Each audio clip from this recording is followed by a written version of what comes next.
রাজনৈতিক কারণে ফায়দা নেওয়ার জন্য কেউ কেউ আওয়ামী লীগকে রাজনীতিতে স্পেস দিতে চাচ্ছে, আওয়ামী লীগকে জিয়ে রাখতে যাচ্ছে। গণহত্যাকারী দল হিসেবে আওয়ামী লীগের রাজনীতি অবশ্যই নিষিদ্ধ করতে হবে, কিন্তু অনেকে চায় যে তাদের প্রতিদ্বন্দ্বী হিসেবে রাজনীতিতে আওয়ামী লীগ থাকুক, তাহলে তারা ফায়দাটা নিতে পারবে। তো আমাদের পরিষ্কার কথা, এই যে অভিযোগ দিয়েছিল সেখানে এই ৮ জনের মধ্যে আমাদেরও নাম দিয়েছে।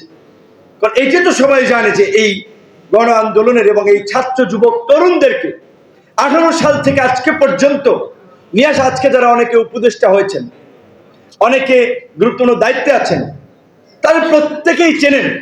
তাদের বাসা ভাড়াটাও আমরা অনেকে দিয়েছি। মনোযোগ দিয়ে শুনবেন। 1 নম্বর কথা হচ্ছে যে আজকের এই বর্ধিত সভা থেকে আমাদের আগামী নির্বাচন জাতীয় রাজনীতির গুরুত্বপূর্ণ সিদ্ধান্ত হবে। আমরা ইতিমধ্যে বলেছি, এখন পর্যন্ত আমরা কোনো রাজনৈতিক দল এবং জোট করি নাই। আমরা চাই জনগণের যে আকাঙ্ক্ষা, বিকল্প একটা রাজনৈতিক শক্তি, সেই শক্তি হিসেবে, সেই দল হিসেবে মানুষের আকাঙ্ক্ষা পূরণে আগামী নির্বাচনে 300 আসনে প্রার্থী দেওয়া। আপনারা নেতৃবৃন্দ যারা বক্তব্য রাখবেন, হয়তো সবাই সুযোগ পাবেন না, অন্তত প্রত্যেক জেলা থেকে একজন করে, তাও সব জেলা পাবেন না, 64 জেলা বললে 64 জন, মেজর জেলাগুলো অন্তত আমরা দেব। আপনাদের বক্তব্যে আপনারা ওখানকার সাংগঠনিক অবস্থা, আমাদের দলের সংকট এবং সম্ভাবনা, জাতীয় নির্বাচনের এবং জাতীয় রাজনীতির প্রশ্নে যদি আপনার অবস্থান এবং মতামত থাকে, সংক্ষিপ্তভাবে তুলে ধরার চেষ্টা করবেন। এবং আপনারা কি চান আমরা নির্বাচন জোট করে করব নাকি এককভাবে করব, সেই বিষয়ে মতামত দেবেন। জোট করলে কাদের সাথে করব, কাদেরকে নিয়ে আমরা করতে পারি, সেই বিষয়গুলো আপনারা মতামত দেবেন। এবং আজকের এই বর্ধিত সভায় আমাদের আগামী জাতীয় রাজনীতির বিষয়ে আমাদের সিদ্ধান্ত হবে। একই সাথে সরকার চেষ্টা করছে, এবং আমি যতদূর জানি সংস্কার কমিশন থেকে শুরু করে সরকার চায় যে একটা ভালো স্থানীয় নির্বাচনের মধ্যে দিয়ে তৃণমূলে একটা সুস্থ ধারা রাজনীতি গড়ে উঠুক, জনগণের ক্ষমতায়ন হোক, প্রভাব মুক্ত একটা নির্বাচন হোক। সেক্ষেত্রে স্থানীয় নির্বাচন হলে আপনাদের অবস্থা কি, কোথায় কি ধরনের প্রার্থিতা করার সুযোগ আছে, আমাদের প্রার্থীরা তাদের কিরকম অবস্থা, এই বিষয়গুলো আপনারা আপনাদের বক্তব্যে একটু অবহিত করবেন। আমাদের মধ্যেও যদি ভুল ত্রুটি থাকে, নিজেদেরকে পরিশুদ্ধ করে গড়ে তোলা, এবং এই রমজানের ইবাদত বন্দিগির পাশাপাশি অফিস আদালত আগে ছুটি থাকে, অন্তত প্রতিটি ইউনিয়নে, জেলা, উপজেলা, মহানগরে যেখানে আমাদের কমিটি আছে, সমস্ত জায়গায় ওই এলাকার গণ্যমান্য বিশিষ্ট ব্যক্তিবর্গ সংশ্লিষ্ট সকলকে নিয়ে যেন একটা ইফতার প্রোগ্রাম আপনারা সবার সম্মানে করতে পারেন, সেই সমস্ত বিষয় আপনারা চিন্তা ভাবনা করবেন এবং পরিকল্পনা করবেন।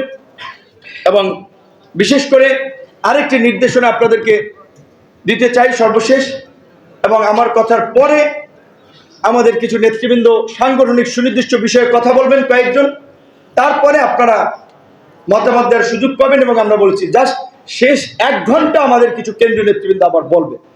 সর্বশেষ আমার বক্তব্য হচ্ছে যে আমরা যে দুটো কর্মসূচি করেছিলাম, 5ই ফেব্রুয়ারি স্মারকলিপি প্রদান, 19 ফেব্রুয়ারি জেলায় জেলায় বিক্ষোভ। এখানে রাজনৈতিক কারণে ফায়দা নেওয়ার জন্য কেউ কেউ আওয়ামী লীগকে রাজনীতিতে স্পেস দিতে চাচ্ছে, আওয়ামী লীগকে জিয়ে রাখতে যাচ্ছে। দেখেন, একটা অভিযোগ করেছিল বোধহয়, এটা কিছুই না, যে কেউ আন্তর্জাতিক আদালতে অভিযোগ করতে পারে। অভিযোগ গৃহীত হবে কিনা, হইলে এটার বিষয় কি হবে, এগুলো পরের চ্যাপ্টার। যেখানে জাতিসংঘ পরিষ্কারভাবে বলছে যে গত সরকারের বাহিনী সুপরিকল্পিতভাবে গণহত্যা চালিয়েছে, নাগরিকদের মানবাধিকার থেকে শুরু করে মৌলিক অধিকার চরমভাবে লঙ্ঘিত করেছে। সেখানে গণহত্যা থেকে আর শেখ হাসিনা এবং আওয়ামী লীগকে সেভ করার কোনো রাস্তা নাই। গণহত্যাকারী দল হিসেবে আওয়ামী লীগের রাজনীতি অবশ্যই নিষিদ্ধ করতে হবে, কিন্তু অনেকে চায় যে তাদের প্রতিদ্বন্দ্বী হিসেবে রাজনীতিতে আওয়ামী লীগ থাকুক, তাহলে তারা ফায়দাটা নিতে পারবে। আমাদের পরিষ্কার কথা, এই যে অভিযোগ দিয়েছিল সেখানে এই ৮ জনের মধ্যে আমাদেরও নাম দিয়েছে। কারণ এইটা তো সবাই জানে যে এই গণ আন্দোলনের এবং এই ছাত্র যুবক তরুণদেরকে 18 সাল থেকে আজকে পর্যন্ত নিয়াস আজকে যারা অনেকে উপদেষ্টা হয়েছেন, অনেকে গুরুত্বপূর্ণ দায়িত্বে আছেন, তারা প্রত্যেকেই চেনেন তাদের বাসা ভাড়াটাও আমরা অনেকে দিয়েছি। অবশ্যই আমি আমার বাপের জায়গা জমি বেচে দিই, আপনারাই দিয়েছেন, আমাদের নেতা কর্মী শুভাকাঙ্ক্ষীরা দিয়েছে, সেটা দিয়ে আমরা দল পরিচালনা করেছি এবং এখনো করছি। তো এই ঢাকা বিশ্ববিদ্যালয়ের আমাদের ছাত্র নেতৃবৃন্দ যারা প্রতিকূল সময়ে একটা পরিবর্তনের জন্য সাহস নিয়ে আমাদের সাথে এসেছিল, চানকারপুল 2টা বাসা ভাড়া থাকতো, জানেন কিনা আমি জানি না, পরে চালাই 2টা বাসা ভাড়া 45,000 দিতে পারি না, পরে একটা দিয়েই চালাইতাম। ওই বাতিটা জ্বালাই রাখছিলাম বিধায় আজকে একটা আলোকিত একটা পরিবর্তিত বাংলাদেশ। শুধু ঢাকায় না, রাজশাহী বিশ্ববিদ্যালয় থেকে জাহাঙ্গীরনগর অনেক জায়গায় আমরা আজকে যে ছাত্র নেতৃবৃন্দ নেতৃত্ব পর্যায়ে, আলহামদুলিল্লাহ এটা আমাদের সন্তুষ্টির জায়গা যে অনেকেই আমাদের হাত ধরে রাজনীতিতে এসেছে, রাজনীতি শিখেছে,